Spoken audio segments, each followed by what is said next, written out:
Hello friends, जय हिंद। आप सभी का स्वागत है आपके अपने यूट्यूब चैनल गौरव एजुकेशन हब। मित्रों, आज है नवरात्रि का फर्स्ट डे, तो आप सभी को चैत्र नवरात्रि की ढेर सारी शुभकामनाएं और बधाई।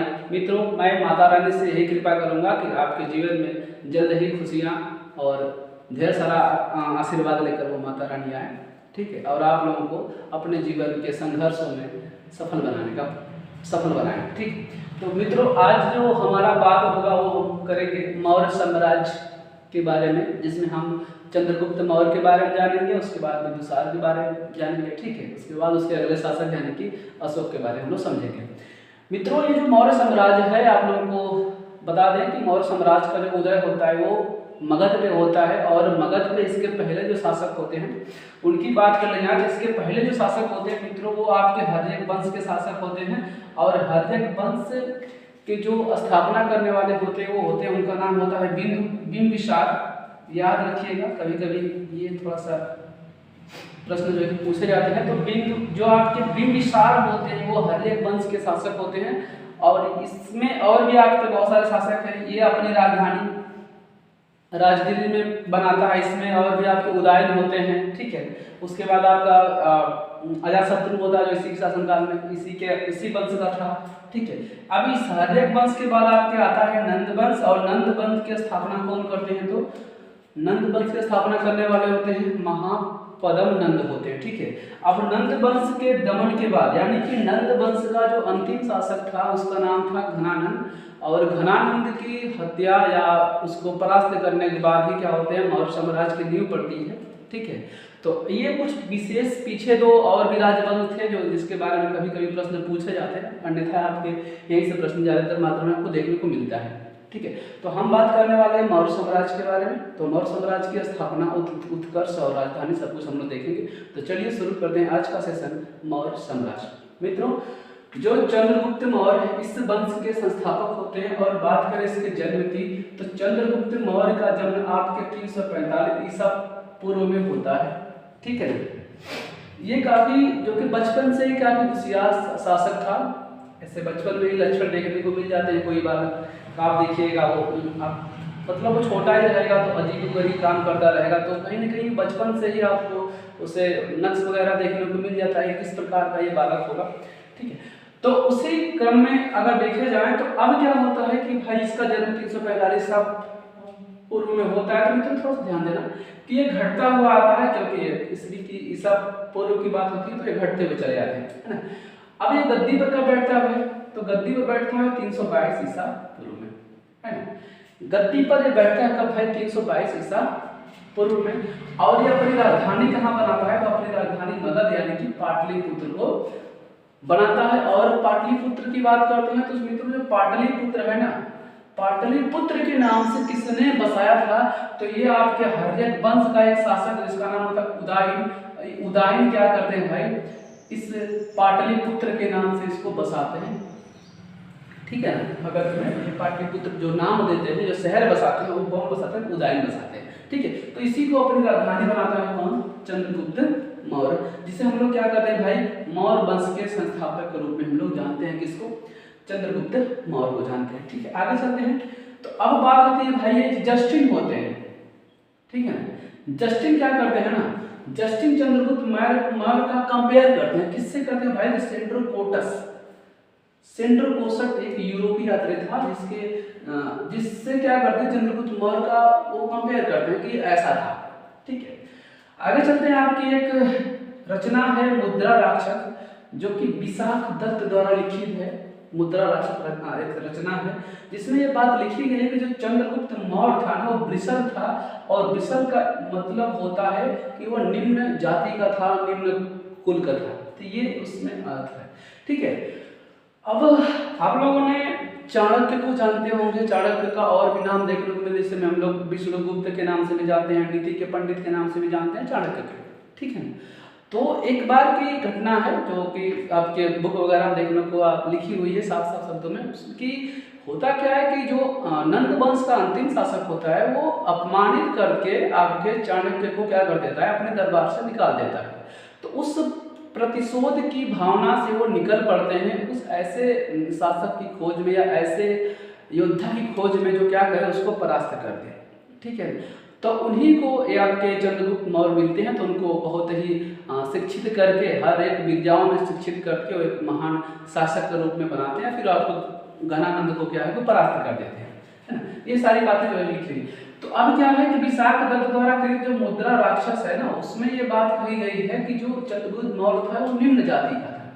उसके बाद अब जैसे ही क्या होता है ना कि सारी विद्याओं में जब वो पूरी तरह से क्या निपुण हो जाता है, तो उसी समय अपने राज दरबार में जो चाणक्य को प्रधानमंत्री नियुक्त कर देता है, यानी कि मंत्रियों में प्रधान के तौर पे होता है कि ये नियुक्त हो जाते हैं। कौन भाई? तो चाणक्य होते हैं।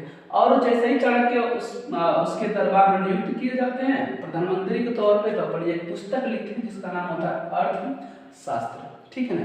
अब समझिएगा जो अर्थशास्त्र है ना, ये कभी कभी आपके रीजनिंग के तौर पे और जीके के तौर पे दोनों तरीके से प्रश्न पूछे जाते हैं कि अर्थशास्त्र का संबंध किससे है, ठीक है। तो मित्रों जो अर्थशास्त्र का संबंध है ना, ये पॉलिटिक्स से है, यानी कि आपके राजनीतिक शास्त्र से है। कभी कभी क्या होता है कि लोग गलती यही से करते हैं कि अर्थशास्त्र लिखा है तो इकोनॉमी से होगा, बट ऐसा नहीं है। जो अर्थशास्त्र का संबंध है किससे? तो राजनीति से है। ये थोड़ा सा दिमाग में बैठा कर रखिएगा, ठीक है। अब इसके धर्म की बात करते हैं, तो भाई इसके धर्म की बात अगर करेंगे तो ये भाई जैन धर्म को मानने वाला था, ठीक है ना। किसको मानने वाला था? भाई जैन धर्म को। आपको पता है भाई जैन धर्म के जो संस्थापक होते हैं वो आपके वास्तविक रूप में आपके महावीर स्वामी हैं, है ना। तो उसी में एक दो शाखाएं कि हर में शाखाओं का डिवाइडेशन देखा गया है, तो इसमें भी आपका शाखाएं है। तो इसमें एक शाखा है जो भद्रबाहु द्वारा संचालित होती है। इसी भद्रबाहु ने क्या किया हुआ था कि जैन शिक्षा दी थी किसको? चंद्रगुप्त मौर्य को। और जैन गुरु के रूप में भी भद्रबाहु को चंद्रगुप्त ने मान लिया था, ठीक है। अब बात करते हैं कि युद्ध हुआ था, याद रखिएगा ये युद्ध काफी ज्यादा फेमस है, पूछा जाता है कि 305 ईसा पूर्व में सेल्यूकस निकेटर से युद्ध हुआ था किसका? चंद्रगुप्त मौर्य का। उसमें सेल्यूकस निकेटर हार जाता है और हारने के जस्ट बाद कुछ शर्तें रखी जाती है, कुछ संधि होती है, ठीक है ना। इसके अंतर्गत अब क्या होता है समझते हैं। तो जैसे ही 305 ईसा पूर्व में चंद्रगुप्त मौर्य और सेल्यूकस निकेटर के मध्य युद्ध होता है। युद्ध में परास्त होने के बाद सेल्यूकस निकेटर अपनी पुत्री कार्लेनिया का विवाह करता है और उपहार स्वरूप उसको 4 प्रांत, चंद्रगुप्त मौर्य को 4 प्रांत देता है। वो 4 प्रांत कौन से देख लीजिएगा, तो आपका काबुल है, कंधार है, हेरात है और मकरान है। ये 4 प्रांत दे देता है। कौन भाई? तो सेल्यूकस निकेटर। और इसकी पत्नी का नाम अगर पूछा जाए तो भाई ये है सेल्यूकस निकेटर की पुत्री है, कौन है? कार्लेनिया। और इससे शादी हुआ था किसका? चंद्रगुप्त मौर्य का शादी हुआ था। और शादी में दहेज के रूप में कह दीजिए, अब के समय में दहेज जो चल रहा है, तो दहेज के समय रूप में समझ लीजिए कि भाई इसमें 4 प्रांत दे दिया था। कौन सा? काबुल, कंधार, हेरात और मकरान। ये 4 प्रांत कौन था भाई? सेल्यूकस निकेटर ने उनको दे दिया। और बात करते हैं तो सेल्यूकस निकेटर का एक राजदूत था जिसका नाम था मेगास्थनीज, ठीक है ना। तो मेगास्थनीज भी किसके दरबार में आया था? तो वो भी आपके चंद्रगुप्त मौर्य के दरबार में आया हुआ था। और चंद्रगुप्त मौर्य के दरबार में आते ही उन्होंने एक पुस्तक लिखी जिसका नाम है इंडिका। तो इंडिका के लेखक कौन है? मेगास्थनीज। मेगास्थनीज किसके दरबार में था? तो ये आपके चंद्रगुप्त मौर्य के दरबार में है। और ये इंडिका में लिखता है, बातें साक्ष्य के तौर पर बुक वगैरह में लिखी गई हैं कि जो इंडिका में जो लिखित शब्द हैं या जो बातें लिखी गई हैं चंद्रगुप्त मौर्य के बारे में, दरअसल चंद्रगुप्त का इतिहास ही लिखा गया उसमें, ठीक है ना। और उसमें कहा गया है कि चंद्रगुप्त मौर्य एक हवेली में 2 दिन से ज्यादा नहीं रहता था। उसके बाद जब वो अपने दरबार में घूमने के लिए निकलता था तब उसमें तोते जो होते थे ना, पक्षी, वो आस पास जो कैसे उड़ते रहते थे। फिर महिलाएं जो है कि आभूषण वगैरह पहन कर लेकर उसके आगे पीछे चलती रहती थी। तो ये उसके बाद और है जब भी वो खाना वगैरह खाता था तो पहले नौकर जो है उस खाने को चखते थे। तो ये सारी बातें जो है कि इंडिका वगैरह में लिखी गई है। आगे देखते हैं तो अब ये प्लूटार्क एक आपके इतिहासकार होते हैं, वो कहते हैं कि जब शादी हुआ था कार्लेनिया से ना, तो हुआ था कि काबुल, कंधार, हेरात, मकरान तो सेल्यूकस निकेटर ने दे दिया। इसमें खुश होकर चंद्रगुप्त मौर्य ने भी क्या कर दिया भाई, तो आपके 500 हाथी उपहार स्वरूप किसको दे दिया? सेल्यूकस निकेटर को, ठीक है ना। 4 प्रांत इसने दिए, लेकिन खुश होकर क्या हुआ, ये भी कह चलो भाई 500 हाथी तुम भी ले लो, ठीक है ना, ऐसे कर लिया। उसके बाद इस युद्ध का वर्णन, यानी कि जो आपके सेल्यूकस निकेटर और आपके चंद्रगुप्त मौर्य के बीच में जो युद्ध हुआ, इस युद्ध का वर्णन कहाँ पर मिलता है, तो इस युद्ध का वर्णन आपको एम्पियानस, एक साहित्यकार है, एक इतिहासकार है, वो आपके देते हैं, ठीक है। इतनी बात समझ आ गई। तो एम्पियानस में इसके युद्ध का वर्णन जो है कि देखने को मिलता है। उसके बाद बात करें इसकी मृत्यु, तो मृत्यु का जो तिथि है मित्रों, ये 298 ईसा पूर्व में होता है। ये भाई कौन सी, तो संलेखना विधि द्वारा, संलेखना विधि मतलब उपासना विधि द्वारा क्या होता है, कर्नाटक के श्रावण बेलगोला में क्या हो जाती है भाई, इनकी मृत्यु हो जाती है, किसकी, चंद्रगुप्त मौर्य की। अब ये संलेखना विधि क्या है मित्रों, तो संलेखना विधि दरअसल एक जैन धर्म का संस्कार है, जिसके अंतर्गत क्या होता है कि यदि आप क्या करते हो, सभी खाद्य सामग्री का यदि आप सेवन करते हो, तो वो क्या करेंगे आप, यदि आप संलेखना उपासना विधि करना चाहते हो, तो उसके अंतर्गत क्या होता है कि आप प्रत्येक दिन हर एक चीज को त्यागते जाओगे। जैसे मान लीजिए आपने हर एक खाद्य सामग्री खाते हो, तो मान लीजिए आपने आज दाल छोड़ दी, आज दाल छोड़ दिया, कल चावल छोड़ दिए, ऐसे करके एक दिन करते छोड़ते जाएंगे, तो अंत में क्या होगा कि आपका शरीर मृत्यु को प्राप्त हो जाएगा। तो उसी को विधि हम क्या कहते हैं, संलेखना विधि। तो मित्रों ये कुछ चंद्रगुप्त मौर्य के बारे में जानकारी रही, जो आपको जो परीक्षा की दृष्टि से जो प्रश्न पूछे जाते हैं, बस वही आपके पॉइंट रखे गए हैं, अन्यथा उससे ज्यादा हम नहीं पॉइंट रखे, नहीं तो पढ़ते तो 2-3 क्लास लग जाता आपको इसी बस आपको चंद्रगुप्त मौर्य के बारे में बताने के लिए, ठीक है। अब इसी के आपके अगले शासक आते हैं, यानी कि इसका कह सकते हैं कि उत्तराधिकारी आपके आते हैं, कौन है, बिंदुसार। तो याद रखिएगा, एक बिंबिसार है, एक बिंदुसार है। तो जो बिंदुसार है वो आपके मौर्य वंश का है, और जो आपके बिंबिसार है वो आपके हर्यक वंश का है, ठीक है। तो हम बात करेंगे बिंदुसार के बारे में। तो बिंदुसार भाई चंद्रगुप्त मौर्य का उत्तराधिकारी होता है, जो गद्दी पर बैठता है कब भाई, तो आपके 298 ईसा पूर्व में, यानी कि जस्ट उनकी मृत्यु होती है, तुरंत ये गद्दी पर बैठ जाता है, ठीक है। आगे बात कर लेते हैं, तो भाई किस धर्म को मानता था भाई, तो ये आजीवक संप्रदाय को मानने वाला था, कौन, बिंदुसार। तो बिंदुसार आपके आजीवक संप्रदाय को मानने वाला था, ठीक है। ये जैन को मानते थे, ये आजीवक को मानेगा। आगे चलेंगे ऐसे अशोक कुशवाहा को मानेंगे, ठीक है।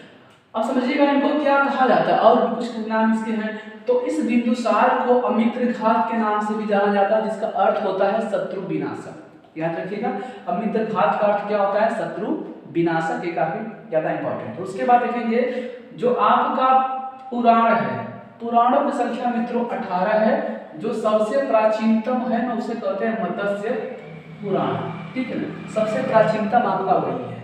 तो इसी में आपका एक आता है वायु पुराण। तो इसमें इसको भाई भद्रसार के नाम से जाना जाता था, किसको, बिंदुसार को। बिंदुसार को पुराणों में भद्रसार कहा गया है। उसके बाद जैन ग्रंथों में इसको सिंहसेन बोलते हैं। तो बिंदुसार को जो जैन ग्रंथ है उसमें क्या बोलते हैं भाई, सिंहसेन बोलते हैं। उसके बाद आप समझिएगा एंटियोकस का राजदूत डाइमेकस, ठीक है ना, एंटियोकस का राजदूत डाइमेकस बिंदुसार के दरबार में आता है, और कहा जाता है डाइमेकस भाई मेगास्थनीज का उत्तराधिकारी था। जिस प्रकार चंद्रगुप्त मौर्य का उत्तराधिकारी कौन था भाई, बिंदुसार है, और चंद्रगुप्त मौर्य के दरबार में आपका मेगास्थनीज था। इसी प्रकार डाइमेकस जो बिंदुसार के दरबार में है, और कहा जाता है मेगास्थनीज का उत्तराधिकारी कौन होता है, आपका डाइमेकस होता है, ठीक है। और बिंदुसार के ही शासनकाल में क्या होते हैं भाई, तक्षशिला में 2 विद्रोह हो जाते हैं, जिसमें वो पहले सुमिक को भेजता है और बाद में अशोक को भेजता है। तो अशोक क्या है भाई, अशोक उस विद्रोह को दबाने में कामयाब हो जाते हैं, और वहीं से पता चलता है कि कहीं न कहीं अशोक भी एक महान शासक हो सकते हैं। तो ये अभी आकलन ही किया जा रहा था उस समय, ठीक है ना। उसके बाद आगे चलते हैं, तो बौद्ध विद्वान तारानाथ, एक बौद्ध विद्वान तारानाथ हैं, वह कहते हैं कि जो बिंदुसार था वो 16 राज्यों का विजेता था, ठीक है। कितने राज्यों का, 16 राज्यों का विजेता के रूप में आपको बिंदुसार को कहा जाता है। ये बात किसने कहा था, तो बौद्ध विद्वान एक तारानाथ होते हैं, उन्होंने कहा था, ठीक है। आगे चलते हैं, तो एथेनियस के अनुसार, एक आपके और भी इतिहासकार होते हैं, एथेनियस के अनुसार ये बताते हैं कि एंटिओकस, जो आपने नाम सुना था एंटिओकस ने भाई क्या किया हुआ था, एंटिओकस से आपके बिंदुसार ने मदिरा, सूखी अंजीर और एक दार्शनिक मांगा था, ठीक है ना। देखिए जो एंटीओकोस होते हैं सीरिया नरेस होते हैं, और तो अब क्या है, तो इनसे वो क्या कह रही है भाई कि हमारे यहाँ क्या करिए, आप मंदिरा भेज दीजिए, सूखी अंजीर भेज दीजिए। तो इन्होंने मंदिरा और सूखी अंजीर तो भेजा, लेकिन एक दार्शनिक भेजने के लिए उन्होंने मना कर दिया, ठीक है। तो दार्शनिक शादी नहीं भेजेगी थे, ठीक है ना। तो ये बातें आपकी थी भाई कौन, चंद्रगुप्त मौर्य के बारे में थी, उसके बाद बिंदुसार के बारे में थी। अगले वाले वीडियो में हम देखेंगे अशोक, चूंकि अशोक थोड़ा सा बड़ा है तो इसलिए हमको थोड़ा सा एक स्पेशल वीडियो अशोक का बनाना पड़ेगा, ठीक है। तो बताइएगा आप लोग वीडियो कैसा लग रहा है, ठीक है ना। और ये वॉइस की समस्या है, बहुत हमारे मित्र बोल रहे सर वॉइस क्लियर नहीं आ रही है, तो बस 1-2 दिन और थोड़ा सा मैनेज करिए। एक नया वायरलेस जो है कि हम मंगा रहे हैं, उससे आ जाएगा तो आप लोगों को ये भी समस्या थोड़ा सा दूर हो जाएगी, ठीक है। लगे रहिए, मिलते हैं अगले वीडियो में, तब तक के लिए जय हिंद, जय भारत, वंदे मातरम।